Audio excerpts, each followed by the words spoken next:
How's that? Good evening. Hear me better now? Great, thank you. Nice to see you all. So I've been recently reading the book, How to Be an Anti-Racist by Ibram Kendi.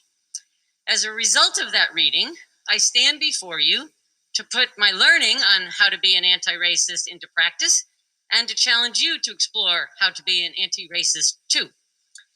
As I read, I understood the differentiation between biological racism and ethnic anti-racism, body racism and cultural racism. Then I got to the chapter on behavioral racism, and I saw my experiences as an educator under a whole new lens, an anti-racist lens. According to Kendi, quote, "The behavioral racist is one who is making individuals responsible for the perceived behavior of racial groups and making racial groups responsible for the behavior of individuals," unquote. This harm stemming from this attitude in Hartford Public Schools is that it will hold a higher behavioral expectation on students of color and punishes them more harshly when they make a mistake. Whereas the same mistake made by white students is met with sympathy, understanding, and a second chance.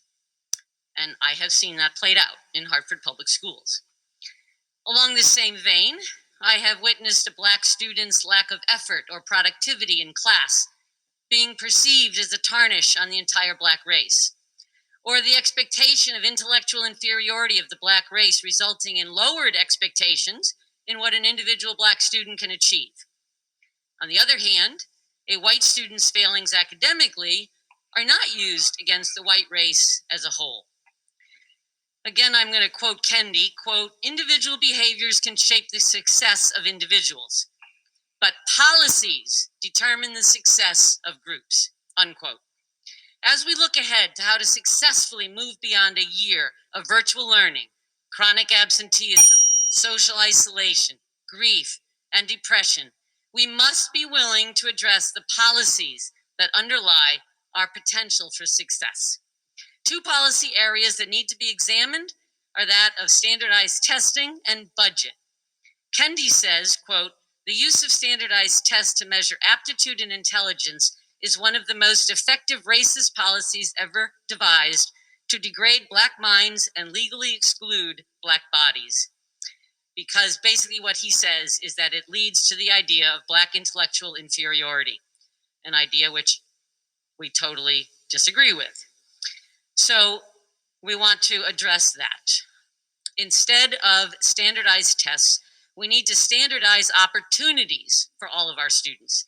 These opportunities need to be prioritized in our budget because without resources, opportunities diminish rapidly. Our students suffer from an opportunity gap, not an achievement gap.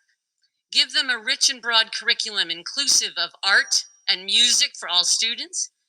Give them smaller class sizes with more one-to-one interaction with their teacher. Give them firsthand experiences through field trips, lab experiments, voc tech opportunities, after-school clubs, enrichment programs, and guest speakers. Give them internships, shadowing opportunities, and mentors. The staff of Hartford Public Schools contains a wealth of human capital that can be tapped for more and creative ideas than I have time to enumerate here. Invite your local leaders to the table to engage in fruitful dialogue to address the problems we encounter now and will encounter in the future. Take the lead on making Hartford Public Schools truly make a difference in the education of our city youth. Thank you. Melissa Yenny St. Joe.